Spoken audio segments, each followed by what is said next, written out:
You even know which end the bullet comes out of, old man."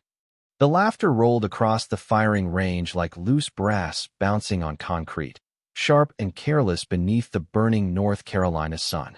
Dozens of young Marines stood behind the long shooting line at Camp Barrett, their desert tin uniforms crisp, their expensive optics gleaming beneath waves of afternoon heat. The air smelled of gun oil, hot dust, and burnt powder drifting lazily through the dry crosswind. At the center of it all stood Gunnery Sergeant Blake Turner, 29 years old, broad-shouldered, razor-clean, every inch the image of a modern Marine sniper instructor. A ballistic computer hung from his vest beside a laser rangefinder worth more than most used pickup trucks. The Marines around him admired him for it, feared him a little too. Turner smirked as he looked at the old man, standing quietly several feet behind the firing line. Thomas Reed looked completely out of place there.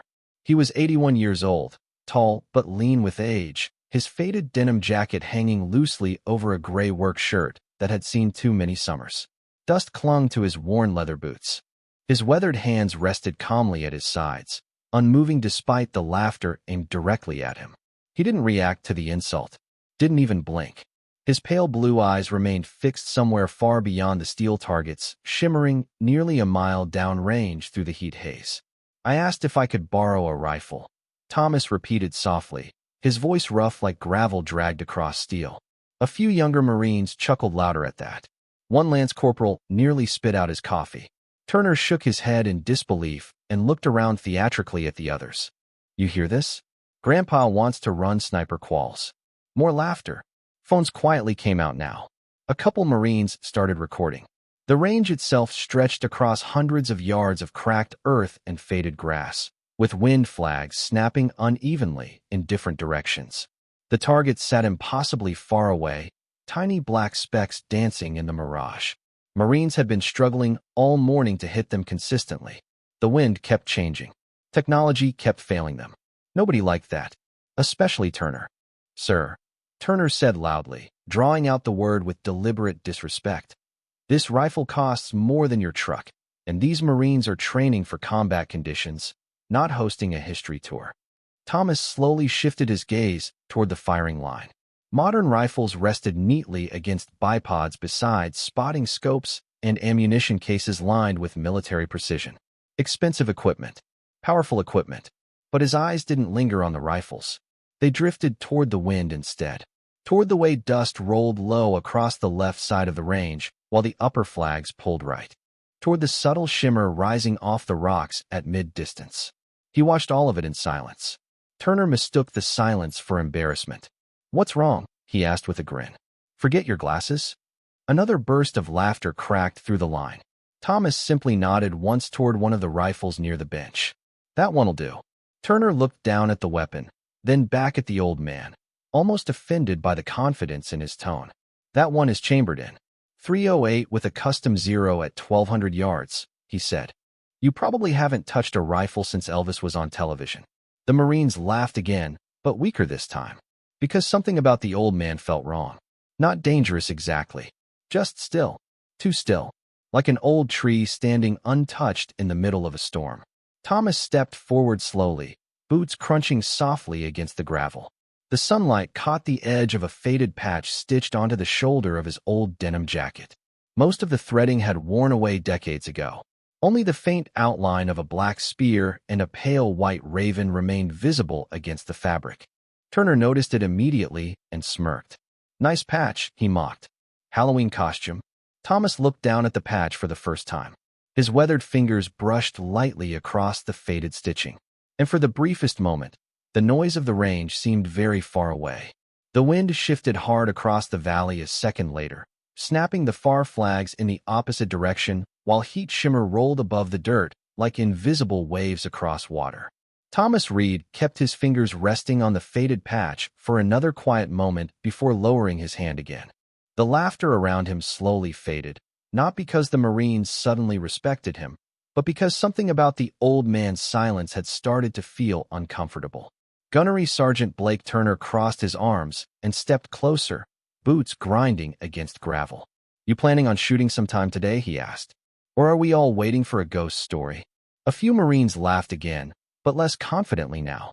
Thomas glanced toward the rifle bench without answering immediately. The nearest weapon rested beneath a spotting scope beside neatly stacked ammunition boxes stamped with military inventory numbers. Sunlight reflected sharply off the optic glass. Beyond the firing line, the steel targets sat nearly 1,400 yards away, barely visible through the boiling afternoon haze. Every Marine there knew how difficult the qualification had become. Wind currents were shifting every few seconds. Elevation drift kept throwing rounds wide. Expensive computers and digital ballistic charts had not solved the problem all morning. Turner hated that more than anything. He built his reputation on precision, on control, and now an old man standing in faded denim was quietly unraveling the confidence of his entire range simply by existing there. Thomas finally stepped toward the bench. Slow, steady, no hesitation in his movement despite his age. One Marine near the back lowered his phone slightly as the old man passed. Another stopped, smiling altogether. Thomas did not look at any of them. His eyes stayed fixed on the distant terrain, reading the valley the way sailors read water. "You see the left ridge?"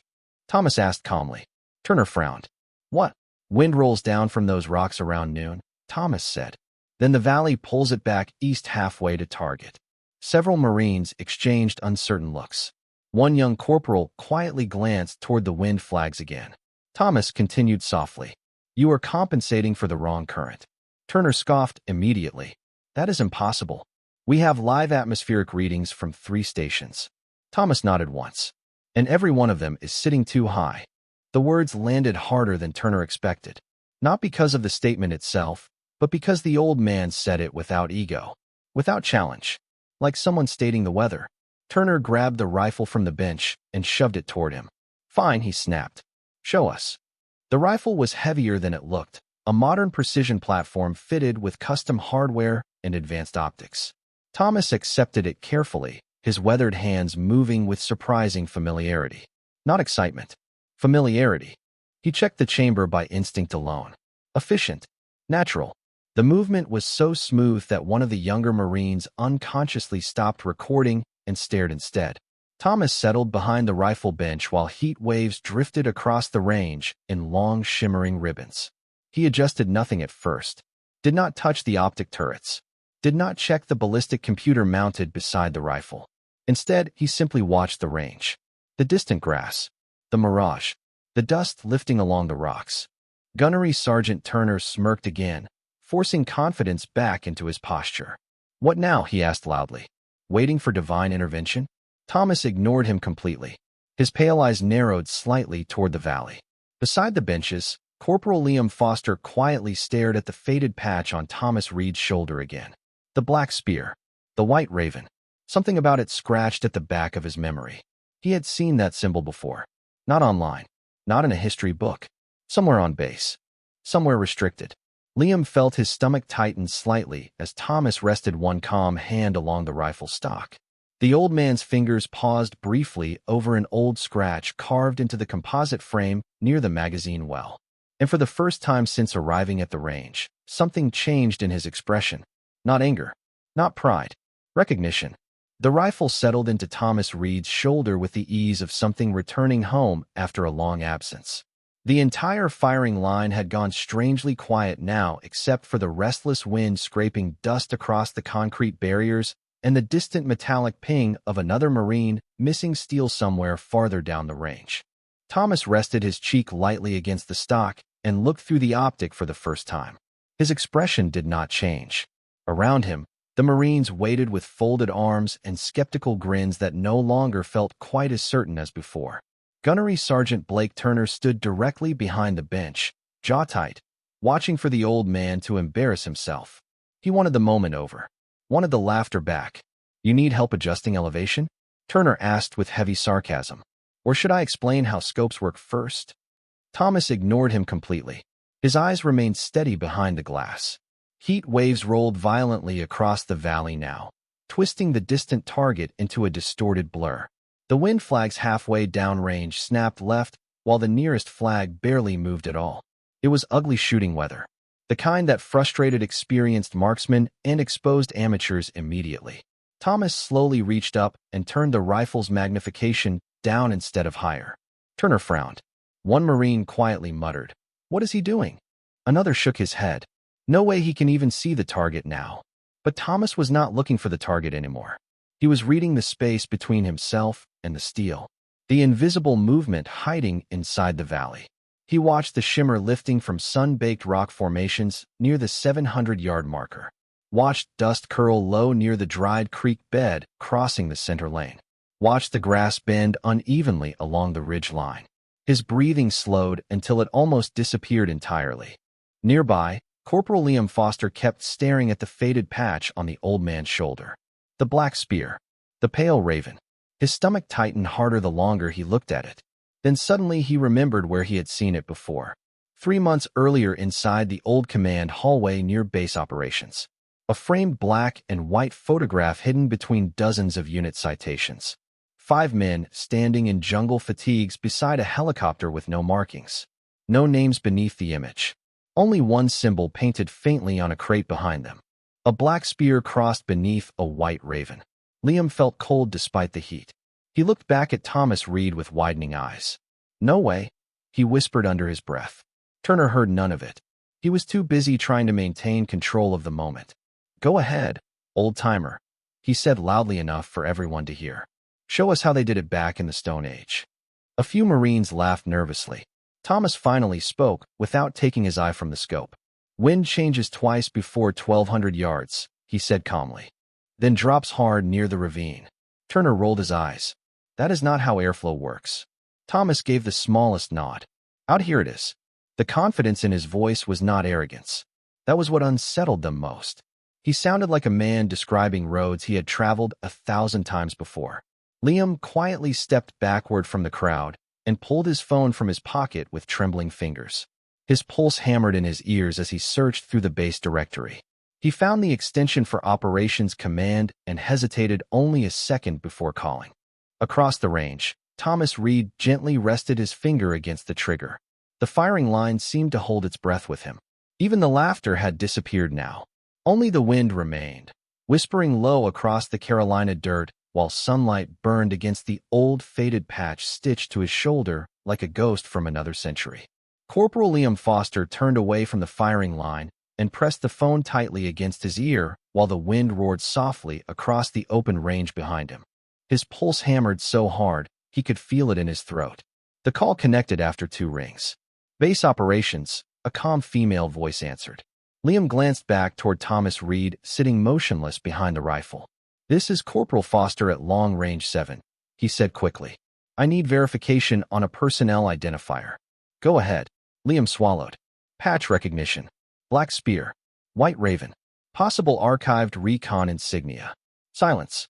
Not static. Real silence. The kind that instantly changes the temperature of a conversation. "Repeat that identifier," the voice said carefully.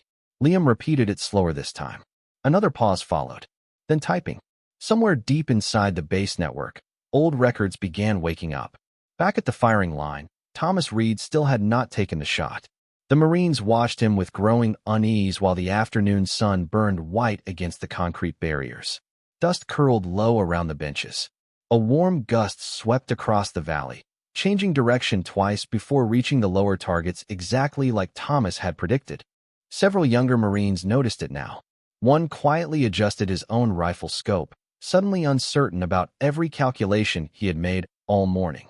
Gunnery Sergeant Blake Turner saw the hesitation spreading through his men and hated it immediately. "What are we waiting for?" he barked. "You said you could read the wind. Read it." Thomas remained perfectly calm behind the rifle. His cheek rested lightly against the stock. His breathing slow and steady. He looked less like someone preparing to shoot and more like someone listening to a distant voice only he could hear. Then his fingers brushed across the old scratch near the rifle magazine again. The movement was small, barely noticeable, but the instant his skin touched the worn mark, the firing range disappeared from his eyes. The Carolina heat vanished beneath cold mountain rain.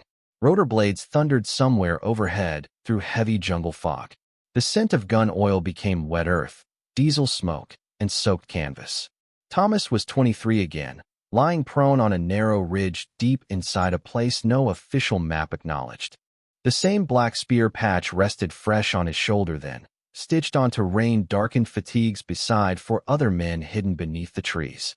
Below them, a valley disappeared beneath layers of fog, while frightened voices crackled through a damaged radio. Young Marines trapped miles away were calling for help from enemies they could not even see. Thomas remembered the impossible crosswind cutting through the mountains that night. Remembered watching leaves instead of flags because there were no flags. Remembered the silence after one perfect shot rolled through the rain and changed the entire battle below without anyone ever knowing his name. The memory faded slowly, leaving only the ghost of Rotor wash in his ears. Thomas blinked once and returned to the present. The range stood frozen around him. Turner noticed something different in the old man's face now. Not weakness, not confusion. Wait, decades of it. Sir, one younger Marine said carefully from behind the benches. Maybe we should just let him shoot. Turner rounded on him instantly. You do not tell me how to run my range. But even his voice lacked certainty now. Behind them, Liam Foster's phone suddenly crackled back to life. The operator's tone had completely changed. Professional. Tight. Corporal Foster, she said quietly. Where exactly is the individual now? Liam looked toward Thomas Reed.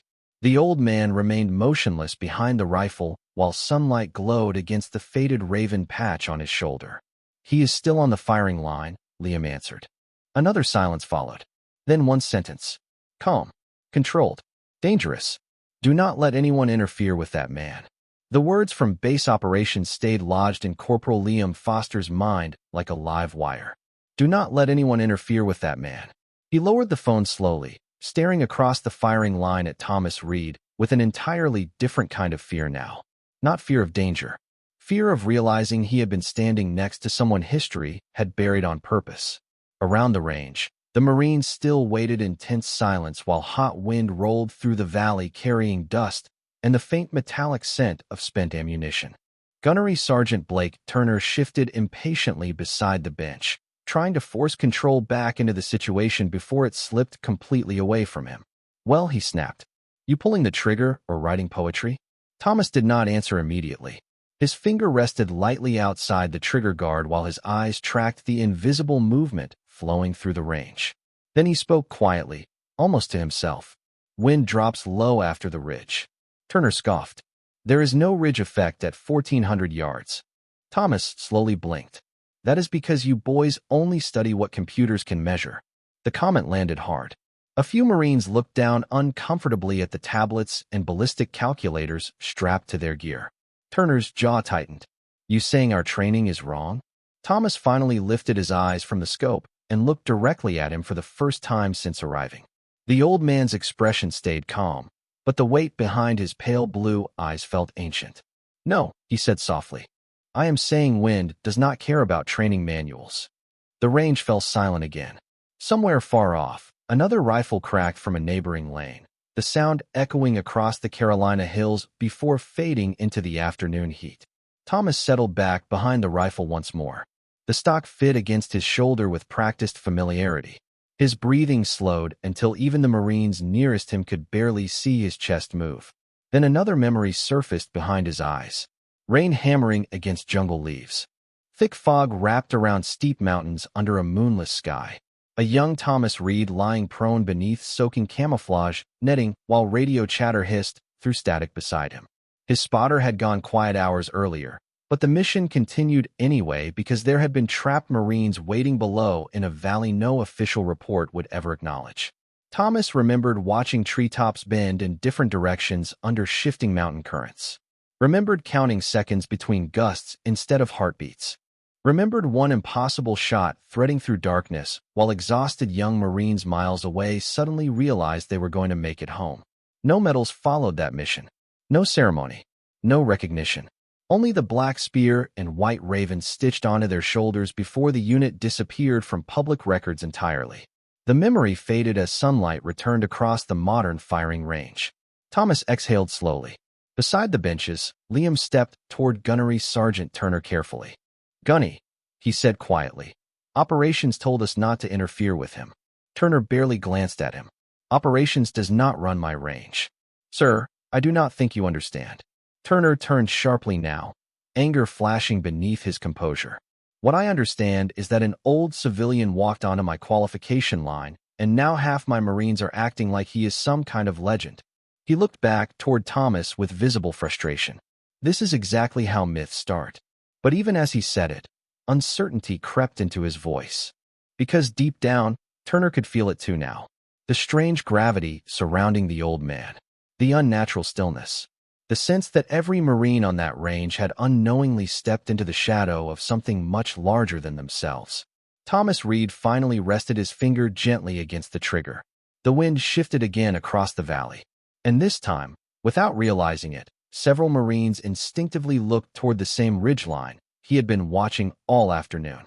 The entire firing line seemed suspended in a strange, uneasy stillness as Thomas Reed remained motionless behind the rifle. Even the younger Marines who had laughed earlier now watched him with cautious silence, their confidence worn down little by something they could not explain. The Carolina sun hung low enough to cast long shadows across the range while waves of heat drifted above the dirt like smoke rising from invisible fires. Somewhere beyond the targets, thunder rolled faintly across distant hills.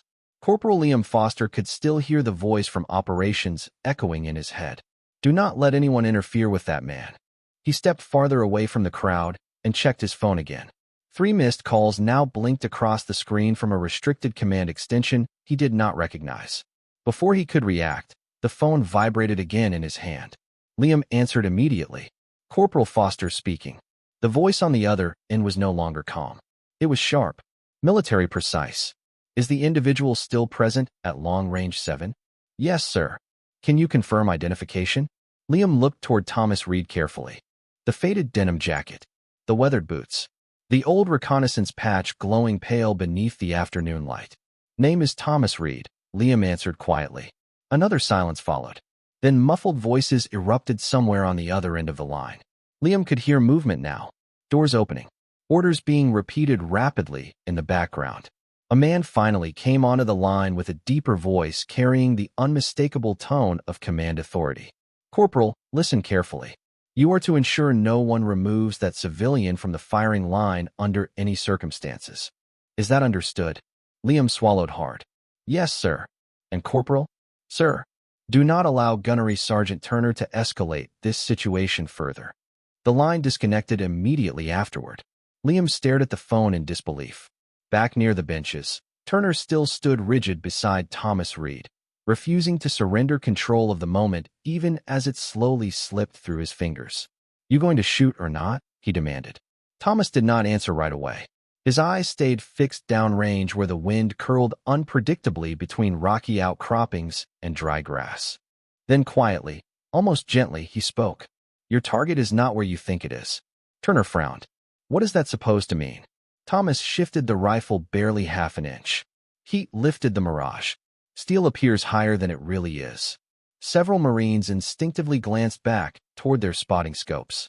One lance corporal adjusted focus nervously and froze when he realized the old man was right.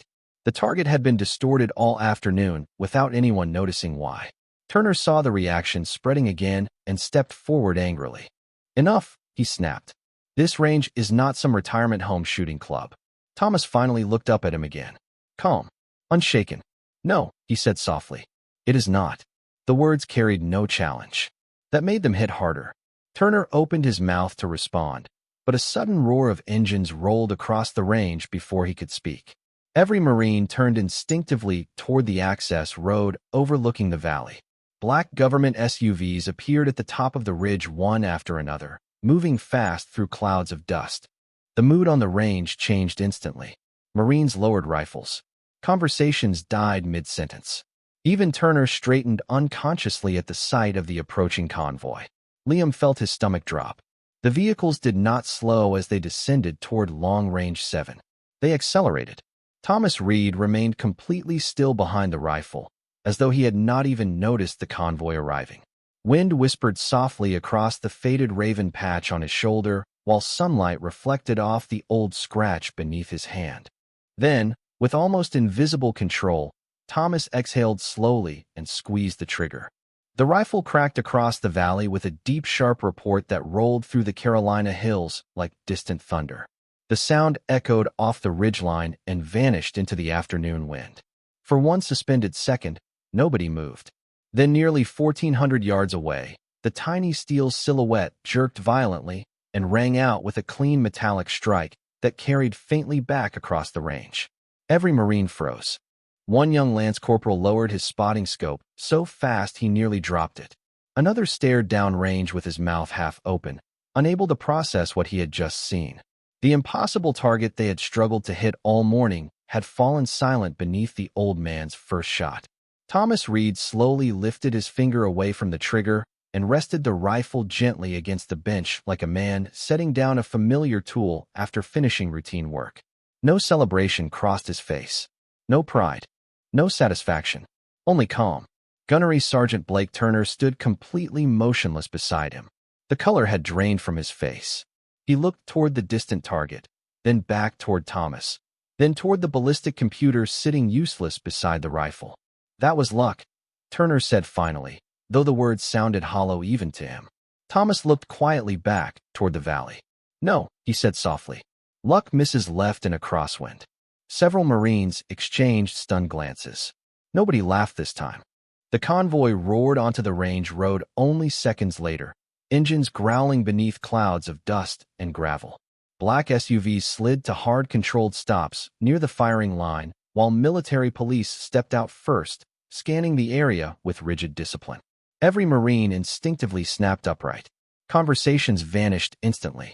Doors opened along the lead vehicle, and a tall man in full-service uniform stepped out into the heat. Lieutenant General Marcus Vale carried the kind of presence that silenced rooms before he ever spoke. His silver hair was cropped close beneath the afternoon sunlight, and his sharp eyes swept across the firing line with immediate purpose. He did not look at the Marines first. He looked directly at Thomas Reed. The change in the general's expression happened instantly. Shock, recognition, then something deeper, something almost personal. Without hesitation, Marcus Vale stepped past Gunnery Sergeant Turner and walked straight toward the old man beside the bench. Every Marine on the range watched in complete silence. Turner finally recovered enough to speak. Sir, he said quickly, this civilian interfered with active qualification and— Stand down, Gunnery Sergeant. Vale interrupted without even looking at him. The words hit like a hammer wrapped in velvet.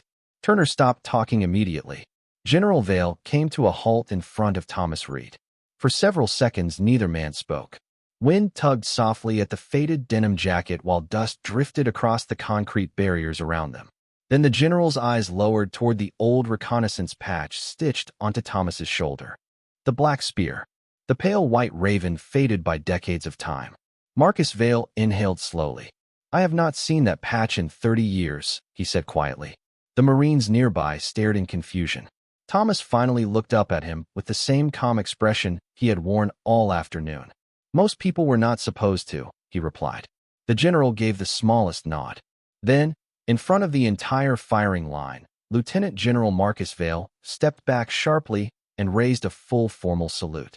The movement was crisp, immediate, absolute. Every Marine on the range froze in disbelief. Gunnery Sergeant Turner looked like the ground had vanished beneath him. Nobody had ever seen a 3-star general salute a civilian before.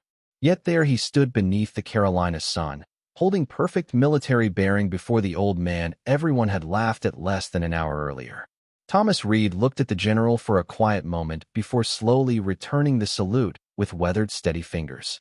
Around them, the firing range had gone completely silent except for the whispering wind moving through the valley exactly the way Thomas said it would. For several long seconds, nobody on Long Range 7 moved at all. The only sound came from the restless Carolina wind sweeping across the valley and rattling loose brass against the concrete firing benches. Lieutenant General Marcus Vale slowly lowered his salute, but the weight of the moment stayed hanging over the range like heavy storm clouds. The Marines standing behind the line looked completely stunned. Some stared at Thomas Reed. Others stared at the general, trying to understand what they had just witnessed. Gunnery Sergeant Blake Turner remained frozen beside the bench, his face pale beneath the afternoon heat. The confidence that had carried him all day had vanished entirely now. General Vale took one slow step closer to Thomas. I thought your unit was gone, he said quietly. Thomas rested one weathered hand on the rifle stock. Most of it is. The general gave a faint nod, his jaw tightening briefly as though old memories had surfaced behind his eyes too. Around them, military police and command staff stood silently near the convoy vehicles, none of them daring to interrupt. Even the base security personnel seemed uneasy now, like men standing near a piece of history they did not fully understand. Corporal Liam Foster watched everything with his heart pounding hard against his ribs. He had grown up hearing stories about legendary reconnaissance teams whispered through the Marine Corps like ghost tales passed between generations. Small units, deep jungle operations, missions that officially never happened. But nobody ever used names. Nobody ever showed photographs. Yet standing 20 feet away from him was one of those men. Real, alive, wearing faded denim and dusty boots, while holding a modern sniper rifle like it belonged there. General Vale looked toward the steel targets far downrange, then back toward the old rifle bench beside Thomas. "One shot," he said softly. "Same as always." Thomas almost smiled at that, though the expression barely touched his face. One was usually enough. A few Marines exchanged confused looks. Turner finally found his voice again, though it sounded weak now. "Sir," he said carefully, "who exactly is he?" The general turned slowly toward him. His expression remained calm, but the silence before he answered felt razor-sharp. "The reason your sniper program studies terrain analysis instead of depending entirely on computers," Vale said. Turner blinked. The general continued. "Your long-range mountain drift compensation doctrine." He gestured lightly toward Thomas. "Started with him." Complete silence followed those words. One young Marine, near the back, slowly lowered the phone he had been recording with since the beginning. Shame spread visibly across several faces now as they remembered the laughter from earlier. Thomas seemed completely untouched by it all. He simply stood there beneath the fading sunlight with one hand resting near the old reconnaissance patch stitched onto his shoulder. Wind tugged softly at the worn threads while dust rolled low across the firing line. General Vale's eyes drifted toward the patch again. "We lost 6 men trying to recover those records after the war," he said quietly. "Most people believed Raven's spear was a myth." Thomas looked out toward the valley. "Probably better that way." The general studied him for another moment before glancing toward the rifle still resting on the bench. "Would you mind showing them one more thing?" Several Marines straightened instantly at the question. Turner looked especially stunned. Thomas remained silent for a moment as the evening wind shifted harder across the range. The flags near the target snapped violently in opposite directions now, creating nearly impossible shooting conditions. Finally, Thomas picked up the rifle again. Slow, steady, familiar. The Marines watched with absolute attention this time. No laughter, no whispers, only respect hanging heavy in the air. Thomas settled behind the optic and quietly adjusted nothing. Then he spoke without looking away from the valley. "Wind changed again," he murmured. "But the rocks still tell the truth." The range had become so quiet that the faint clicking of cooling rifle barrels could be heard beneath the evening wind. Every Marine at long range 7 stood locked on Thomas Reed as he settled behind the rifle one final time. The fading sunlight stretched across the Carolina Valley in long golden bands while dust drifted low along the firing lanes. The wind flags snapped violently now, changing direction almost every few seconds. Conditions had become worse than before. Harder, meaner, exactly the kind of environment modern ballistic software struggled to predict. But Thomas Reed did not touch the ballistic computer sitting beside the rifle. He barely even looked through the scope. His pale blue eyes stayed fixed on the valley itself, reading the invisible movement flowing between stone, grass, and heat. Lieutenant General Marcus Vale stood silently nearby with his hands folded behind his back, watching with the calm respect of someone witnessing a master return to an old language. Gunnery Sergeant Blake Turner remained motionless beside the benches, unable to look away. The embarrassment from earlier still burned across his face, but something else had replaced the arrogance now. Humility, the kind that only comes when a man realizes he has mistaken silence for weakness. Thomas adjusted the rifle only slightly against his shoulder. "Watch the grass near the creek bed," he said quietly without looking back. Several Marines immediately turned toward the valley. The grass nearly 900 yards out bent sharply one direction while the upper flags moved another. It lasted only a second before changing again. That current carries low, Thomas continued softly. But the rocks push it back right before steel. No one interrupted him. No one laughed anymore. Young Marines who had trusted tablets and digital screens all day now found themselves staring at dirt, wind, and sunlight instead because an old man in faded denim had shown them those things still mattered. Thomas exhaled slowly. The rifle cracked again across the range. The shot vanished into the valley beneath shifting wind currents that should have pushed it wide. A second later, the distant steel target rang out clean and sharp once more. This time the sound hit the Marines differently. Not shock. Respect. Pure and heavy. Several Marines instinctively straightened their posture. One lowered his head quietly. Another removed his cover completely without realizing he had done it. Thomas gently set the rifle back onto the bench and stood slowly from the firing position. The evening sun caught the faded raven patch on his shoulder one last time as dust rolled softly around his boots. General Vale stepped closer. "The Corps still teaches your mountain drift correction method," he said quietly. Most of them just never knew where it came from. Thomas looked out toward the valley where the steel target still swayed faintly in the distance. "Does not matter who gets remembered," he replied. "Only that the next kid makes it home." The words settled heavily over the firing line. No speeches followed. No applause.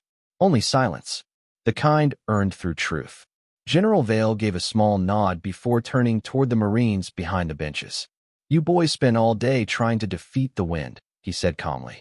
He spent his life learning how to listen to it. Nobody moved. Nobody spoke. Gunnery Sergeant Turner finally stepped forward, his voice low now, stripped entirely of ego. "Sir," he said quietly to Thomas, "I owe you an apology."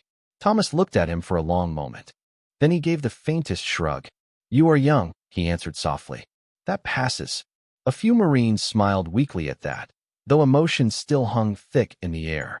Thomas picked up his old jacket collar against the wind and began walking slowly away from the firing line toward the fading sunlight near the access road. Not one Marine laughed this time. As he passed, young Marines stood straighter without being ordered to. Some offered quiet nods. Others simply watched in silence as the old reconnaissance veteran disappeared beneath the golden evening haze while the wind whispered low across Long Range 7 exactly the way he said it would.